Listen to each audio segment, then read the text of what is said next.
Thank you so much. So as we normally do here, if you agree, Andreas, we collect three questions, then you answer them, and we go for a second round. Is it okay for you? All right. So I'll ask you to raise your hand to identify yourself and make a concise question. Yeah. Yeah. No, it's mandatory. First, I wanted to tell you that here in Brazil we are calm regarding the German banks. So please, Felipe, Well, identify Felipe yourself. Reich too. I'm a consultant nowadays, I'm an independent consultant and board member of companies.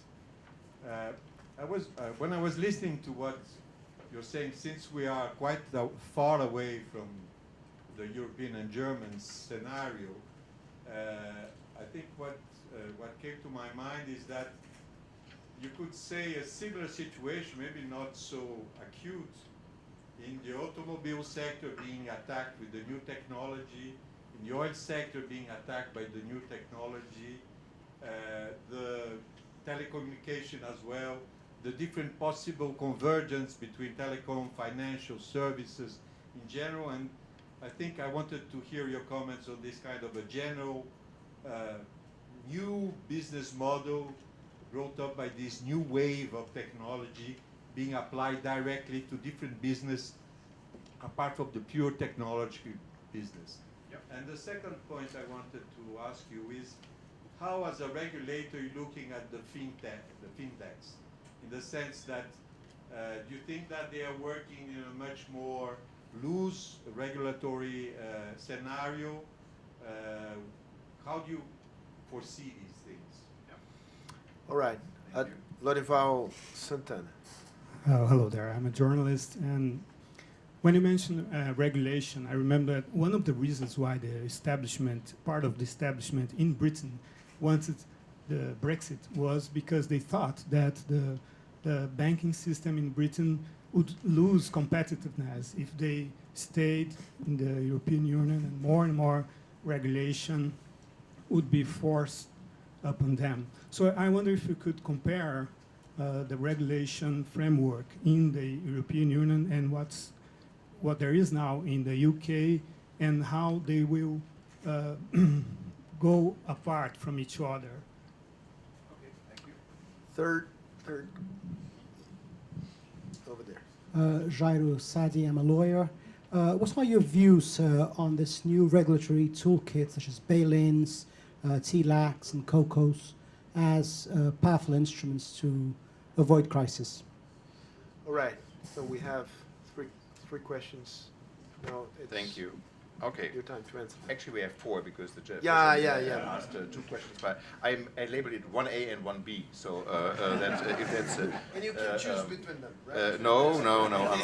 The first question, if I understood it correctly, was in the digital world, are not other sectors also very affected? Now, the two sectors which come to my mind as being mostly affected, because they're gone, they are no longer there, is what used to be the industry of the photographic industry. How do you say that in better English? Because now with these cell phones, photography as it used to be has been replaced by a new business model. The second sector which comes to my mind is the entire music industry, which of course has been also largely replaced. Who is buying CDs? And you have other means of doing that. So there are obviously sectors which have been almost replaced by this world. So it's only logical. It's only logical that if there is a big group in the population worldwide using their smartphone for almost everything, spending more time with anything but the smartphone.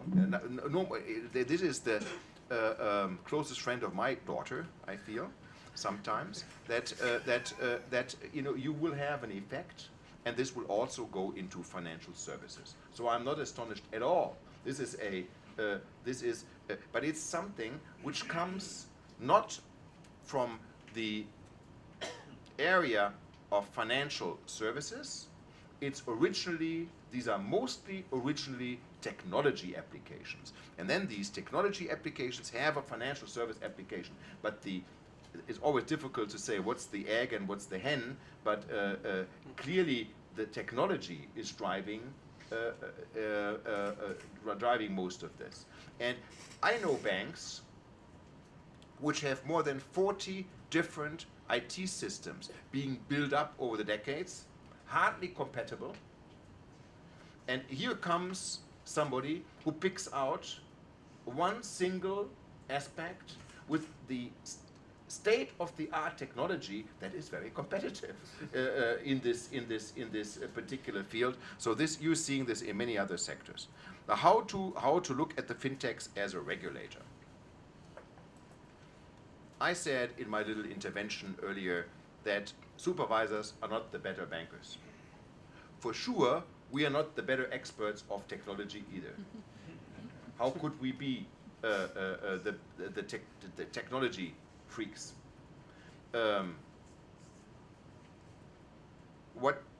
So we do not regulate technology.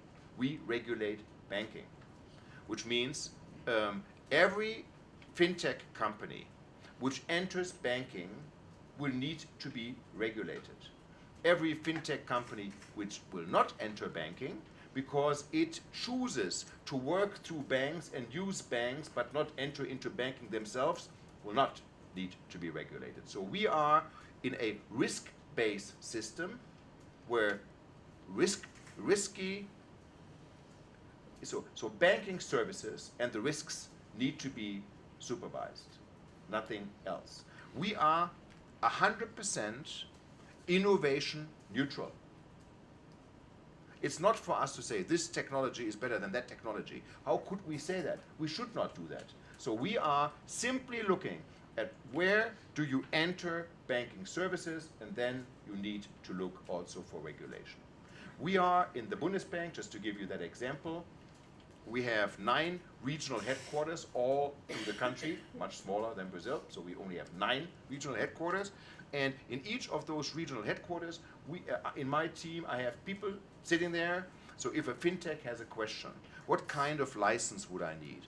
What can I do? What can I not do? What may I do? What I'm allowed to do? There are people to talk to, and then they can make up their mind. They can come with a business model, put the business model in front of my colleagues, and then say, would that need a license? Would that need a partial license? What kind of requirements would you ask for me? So we do that sort of service, but we do not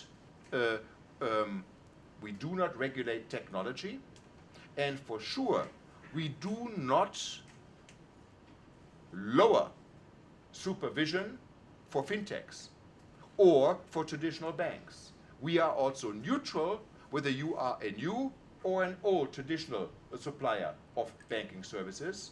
This is of no business to us.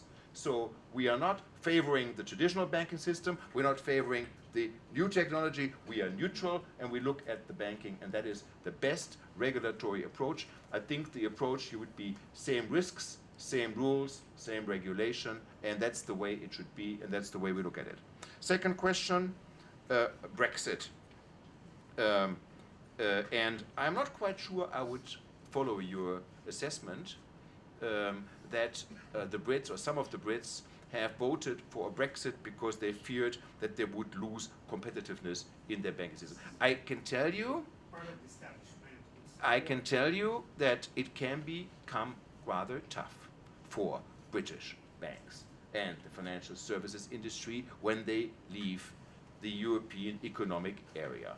Whether you are in clearing and you no longer apply to the rules of European and global clearing, should that happen, depending on what kind of Brexit we will get, a hard Brexit, a soft Brexit, I have no idea. When I'm listening to Prime Minister May, it sounds like a hard Brexit right now, but that may change. We have to wait.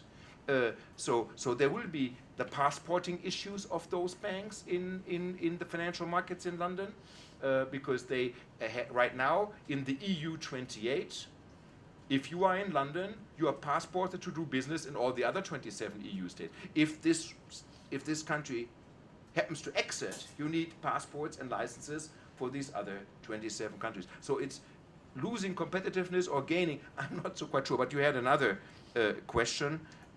How do you compare the regulatory framework in Europe? And I can only tell you that we work by a single rule book.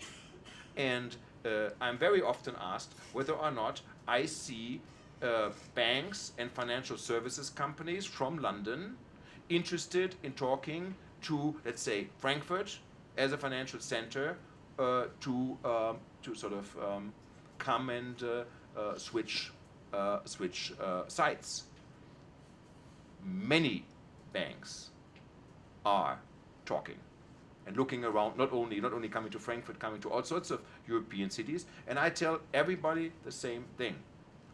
Germany will not lower any standards in order to attract business. It is not the job of a regulator and supervisor to be the promoter of a financial center.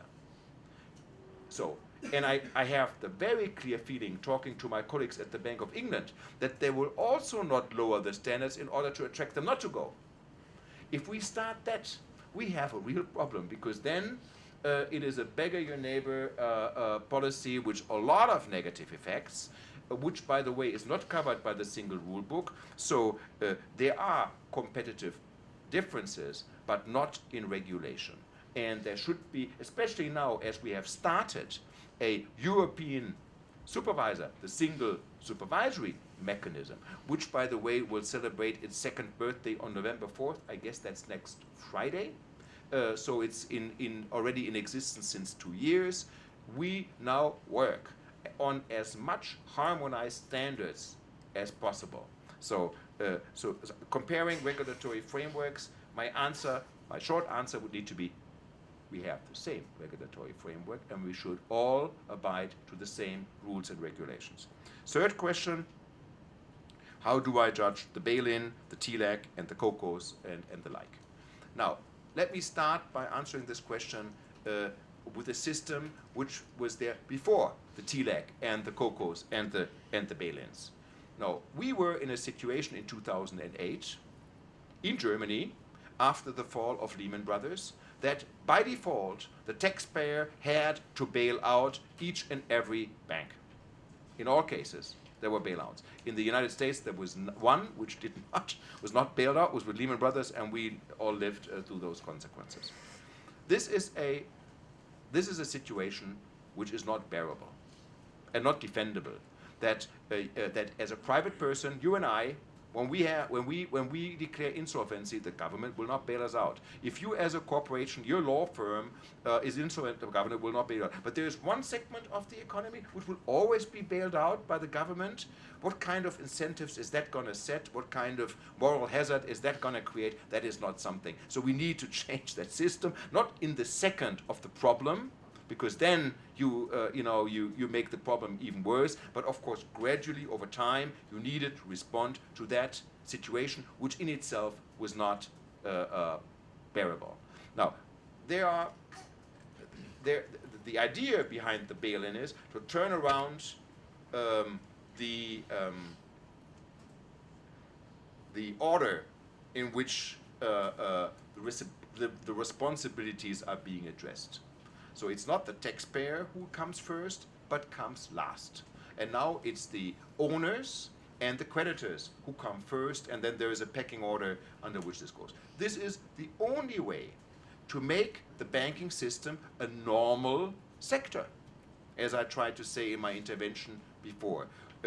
And then the incentives are right. If you have the following situation, I'm exaggerating a little bit, but not too much.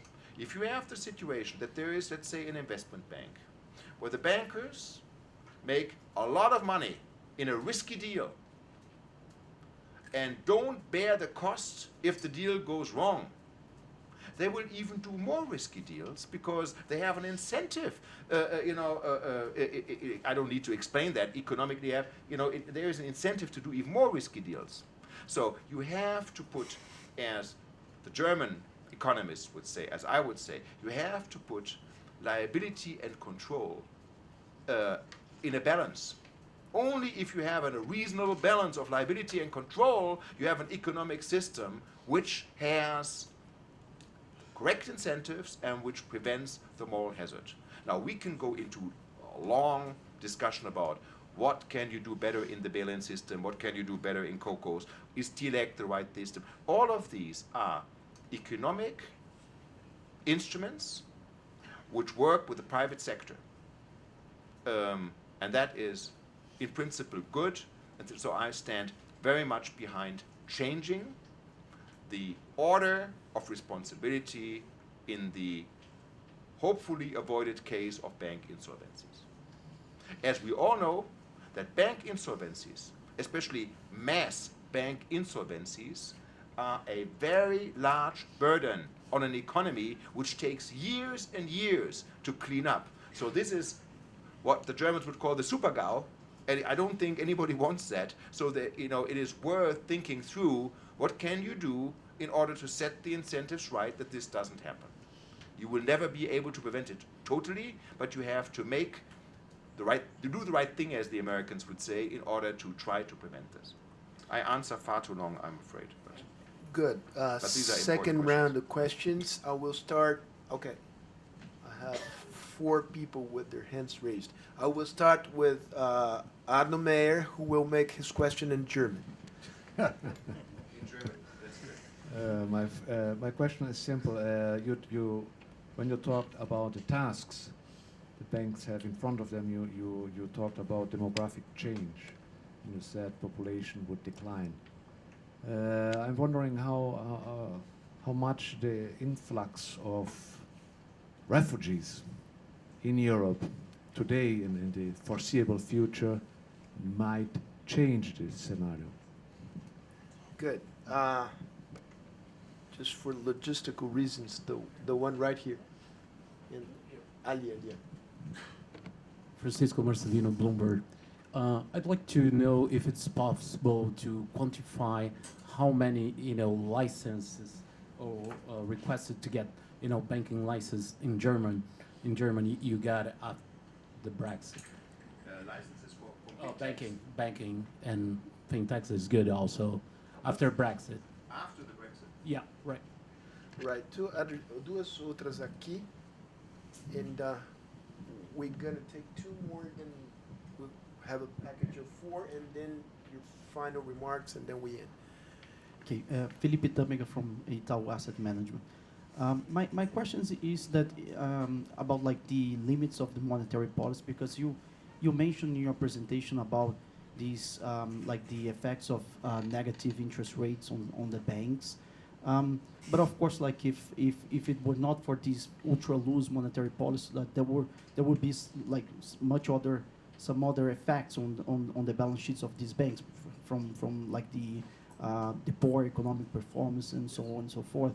So I was wondering, like, how, from your perspective, how would you outweigh like the costs versus the benefits of this ultra loose monetary policy, and if you see like much further room for either for continuing the ultra loose, or even like to increase if it happens to be the case in the future. Thank you. Very good.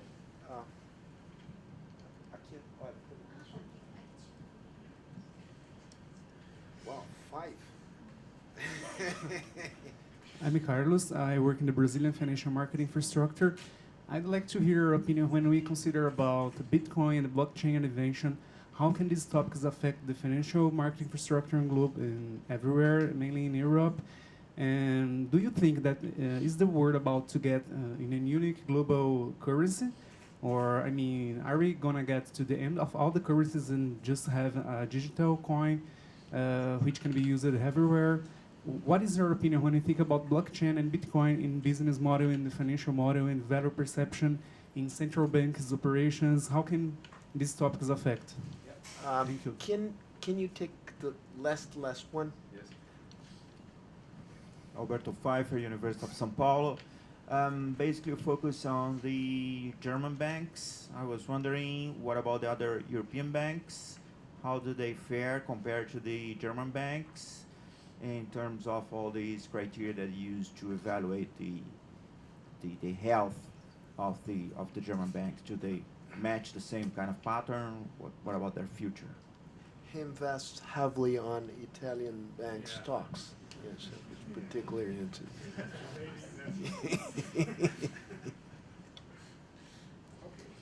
Thank you for those 5 questions. Now, demographic change and the question of refugees and how is that going to change the picture. I guess most of you know that Germany got most of those refugees, and we have a very large number of refugees. Although I'm sure you know, but not everybody realizes that, I would like to make a distinction between a refugee and an immigrant. An immigrant is somebody who makes a clear decision, like Mr. Rennert, for example. He comes here, for my colleague from the Bundesbank, he comes to Sao Paulo for 4 years on a job, and he makes a conscious decision, I'm going to Brazil and I work in this environment, and then eventually I may go back. That's immigration. Now, these refugees, they were fleeing war zones. They had no idea where they were, why Germany is better or worse than Austria or Sweden or whatever. This is not a conscious decision, but it's a tragedy. And if we talk about workforce, and we can only talk about immigration, this is not immigration. This is a refugee, a horrible tragedy of refugees. Now, some of them, who knows how long this war in Syria will continue, should that eventually cease, who will go back, who will stay and get their family. There are lots of open questions which goes beyond my mandate of monetary policy to answer, and beyond me understanding and knowing, and I haven't found anybody who does. So, but you have to have a lot of assumptions. I can only tell you that in Germany, this 1 million plus refugees, you will hardly see in the GDP numbers. It's not a GDP factor. I look at refugees from a humanitarian and not from a workforce type of point of view.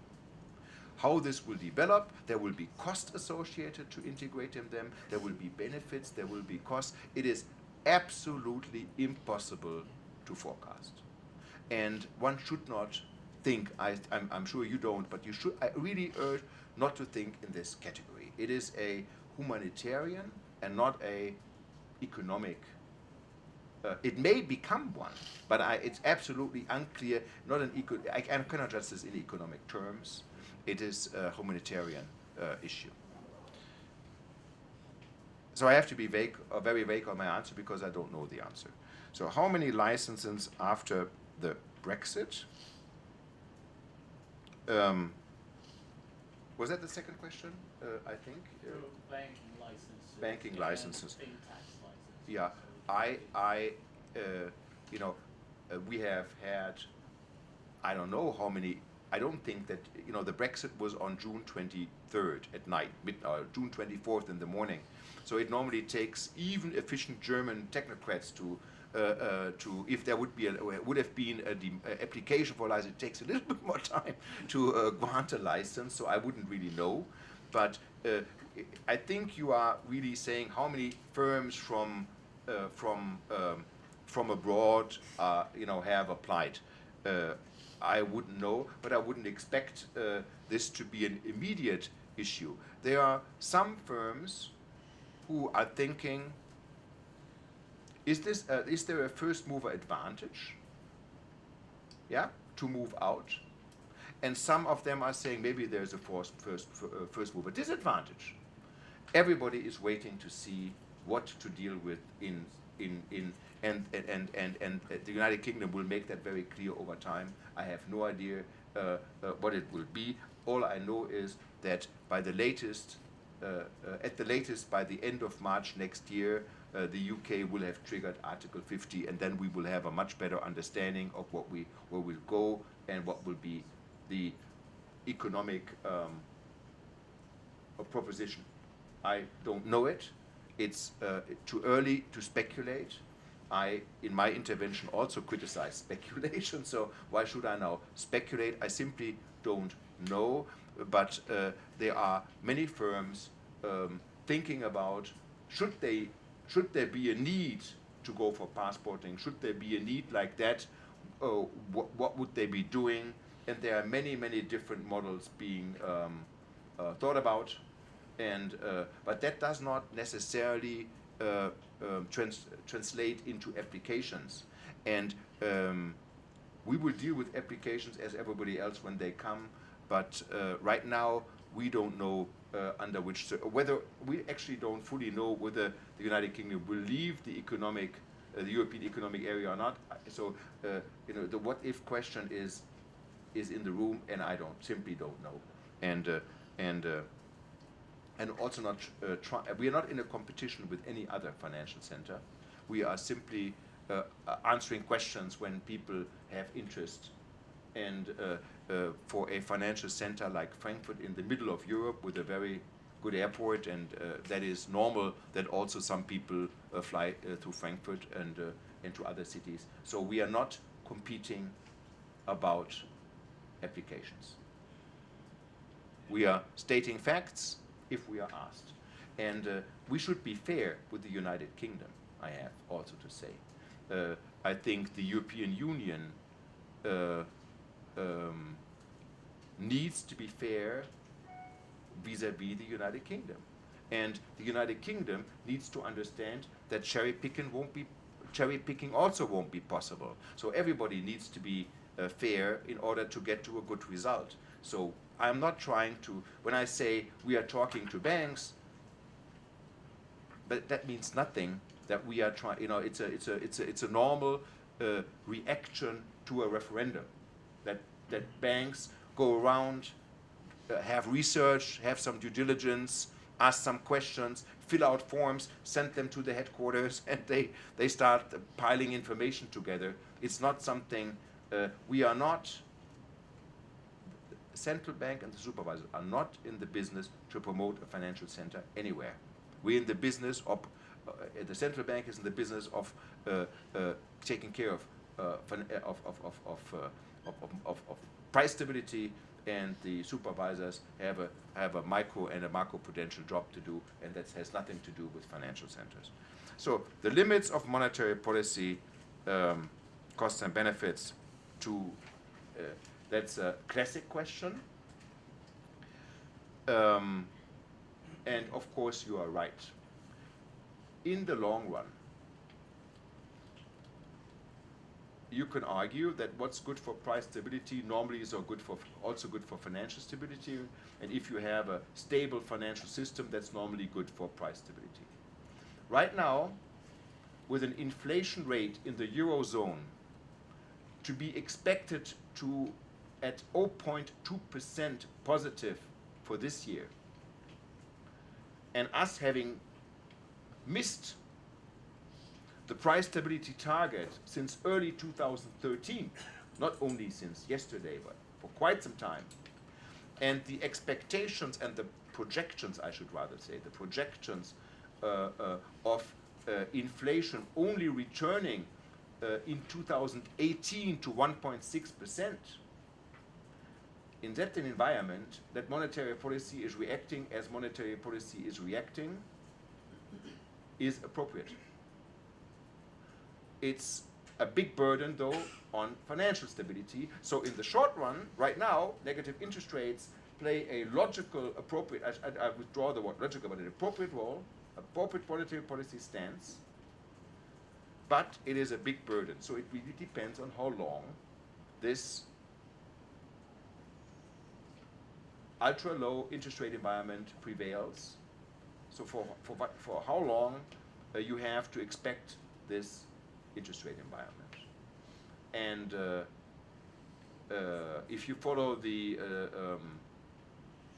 forward guidance of the European Central Bank, which I'm sure you do, the official wording is for the foreseeable future, for an expected period of time, I think is the exact wording, for the expected period of time, is it so? For not for an expected period of time. The exact wording is, I should know, but now I'm too tired. And I have all my colleagues sitting here. Herr Berner, was ist die Formulierung?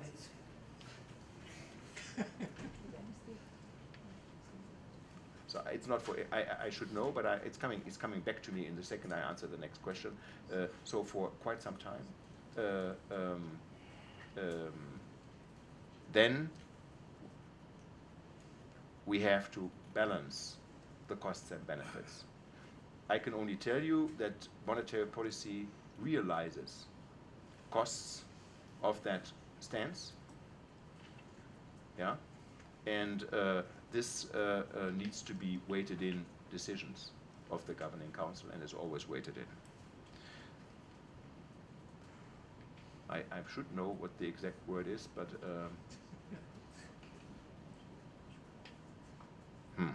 Now, the fourth question was about bitcoins and blockchains and the effects, and the question of a new global currency, and will we only have digital currencies, etc., etc.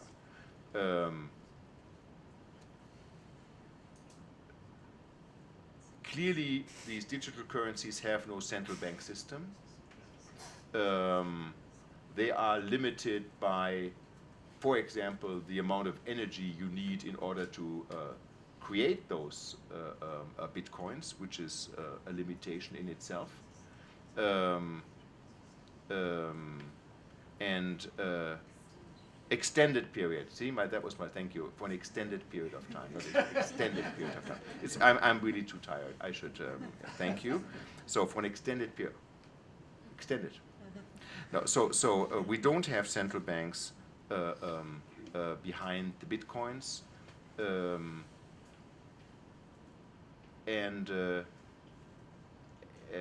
so I'm not quite sure. And there are many different digital currencies. Bitcoin is just being the most prominent one. When you look at the bitcoins in the past, which is not necessarily a projection for the future, you've seen big fluctuations, which you, as an investor, normally don't like, because you like a more smooth development of a currency. Again, depends on what kind of investor you are. I'm not so sure. With regard to the blockchain, I think that the disruptive potential of the blockchain is very relevant, very relevant. In the Bundesbank and in other central banks, we're looking at it very carefully, as we are also looking at bitcoins. And I can see how the blockchain can transform the way we do business. We still have to see what kind of blockchain, because blockchain is a headline. What kind of blockchain will actually then be the market practice, and what the risks will be. But from, I'm looking at, at this, we are looking at this very, very carefully. The last question was about other European banks, different banking markets, and what kind of health these banking markets are in.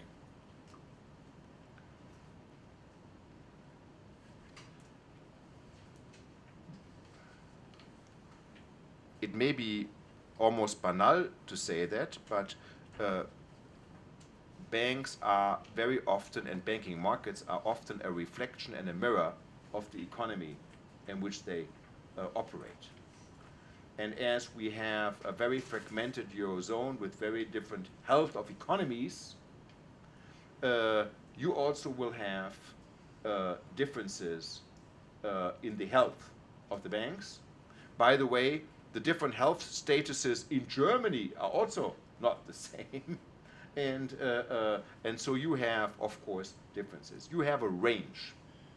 But with regard to the banks which are directly supervised by the ECB, and which have been in the European Banking Authority stress tests, with one exception, each and every bank passed the stress test. And I would like not to define the average by the outlier, neither by the ones who are outperforming, nor by the ones which are underperforming. I can only tell you that that the supervisory board of the European Central Bank, of which I'm a member, is watching very closely the underperformers, but not in public, as a matter of fact, and which we are obliged to do, not in the public. And we will follow rules and procedures. Yes, thank you. Thank you so much for making the time in your tight schedule to be here with us. It's been a pleasure. Before we close, very brief final question about something that is a much stronger source of anxiety to us Brazilians than the German national banks. What about the German football national team? Is it in good shape or going down the drain? Two answers. Firstly, it's outside of my monetary policy. Secondly, it's not going down the drain.